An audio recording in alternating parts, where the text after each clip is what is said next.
Do you want to know what's happening around the world of sports? Look no further than The Bench with your host, Blaine Owl.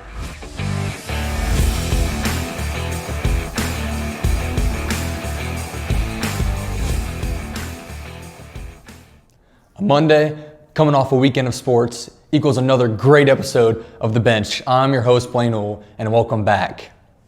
We jump into it with some high school football scores from week 12 around Ohio. These scores are brought to you by Little Caesars $5 hot and ready pizza. Coleraine gets a big win over Fairfield, 28-7. Elder outlasts St. X in a big D1 Cincinnati game by 4 points, 28-24. Mentor takes care of McKinley, 34-13. Toledo Central Catholic took down St. John's Jesuit, 28-6. Harrison took it to De La Salle's 42-7. I did not see that one coming, and blowout there. And Trotwood blows out St. Mary's in Sydney with a score of 41-7. Bishop Hartley would take down Granville 28-13. And Anna would continue a strong season, putting up 54 against Fairview with a final of 54-20. And finally, Marion Local would defeat Fort Laramie 24-21 in an overtime great game. Next, we're going to bring you some of the college football scores and news from around this weekend. Ohio State took care of Rutgers 56-21. Michigan got a big win over rival Sparty, Michigan State 44-10. Michigan's looking good right now. Jalen Hurts was the man on Saturday, completing one of the best, if not the best comeback I have personally ever seen. Oklahoma trailed the Baylor Bears 31-10 at half. The Sooner defense would make a stand in the second half, not allowing a single Baylor Bear point as Hurts and the offense went to work, mounting the comeback with a final of 34-31. Alabama defeated Mississippi State 38-7. Now this next part, it's a little hard for me to talk about because I just hate seeing a player like Tua Tagovailoa go down like that. For many that don't know, he suffered a fractured hip that is going to more likely end his football career, possibly for good.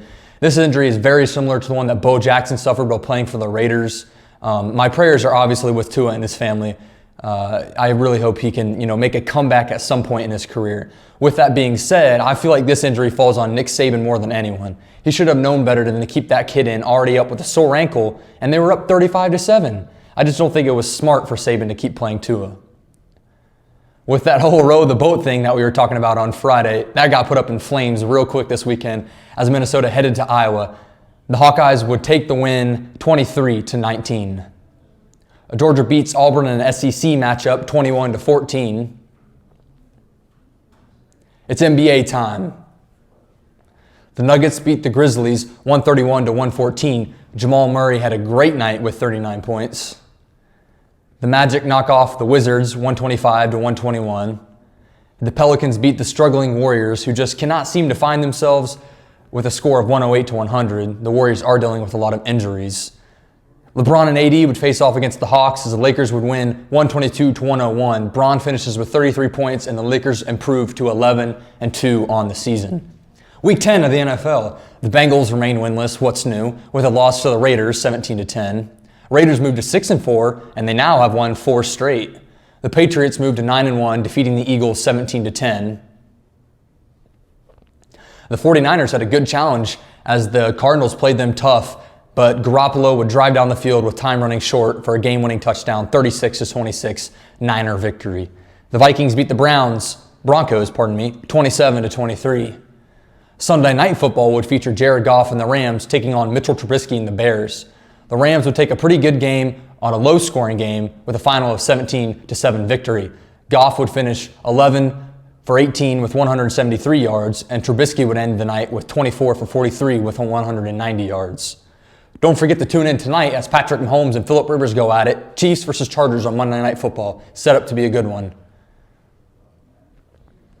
At this point, I'm going to go ahead and talk about the Colin Kaepernick situation.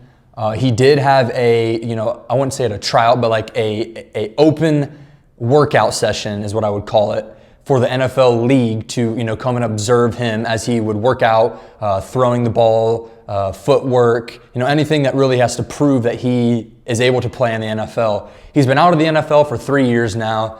Obviously, the whole kneeing for the national anthem thing was a big part of who he was. That's very controversial. Something I don't personally like, the fact that he did that. So if he makes a return to the NFL, I would just like to see him stand for the national anthem. He's a great football player. You can't take that away from him. When he was with the 49ers, he had a great season, great couple of years there. Hopefully Kaepernick, come to his senses maybe a little bit and realize that if he wants to continue in the NFL, he's probably going to have to change a couple of things. But I think he can do it, so we'll see where that goes. And then also this week, I think tomorrow night, the college football playoff standings, they come back out, so the committee's going to redo them. Right now, my top four hasn't really changed a lot. LSU at number 1 for me, Ohio State at 2, Clemson to 3, and then I got Oregon coming in at 4. That's the big change. Everyone had Georgia. I'm going to bring in Oregon. They're having a great season. They have that one loss early in the season to Auburn. Their quarterback is playing great football. But going back up to that number 1 spot, yesterday LSU, or Saturday, gave up 600 yards of offense to their opponent. You can't be at number 1 and give up 600 yards of offense. Luckily, that Tiger offense led by Joe Burrow was able to get some points on the board, because I don't think they would have won that game giving up 600 yards of offense. Ohio State has a big matchup coming in this week against Penn State, and then they follow that game with the big rival up north against Michigan. Clemson, they're dominating. I just don't think they've played anybody to challenge them yet, and that's why I'm a little worried for when they get in the college football playoffs. Are they going to be ready for that big challenge? It's going to be a 4-quarter fight that Dabo Swinney has to prepare his men to go in there and battle. And Oregon, we're going to see where they come out at the Pac-12 between them and Utah. We're going to see that game go down, and whoever wins that is going to be in the discussion. If Georgia continues to win out, they're in. But right now I have Oregon above Georgia, and that's my top 4. With that being said, I am Blaine Newell. This has been The Bench. I look forward to seeing you on Wednesday. Have a great day.